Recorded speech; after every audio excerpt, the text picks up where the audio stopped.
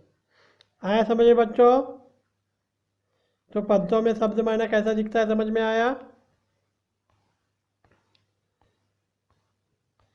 تو چلیے آج ہم اس سبق کا تغذیے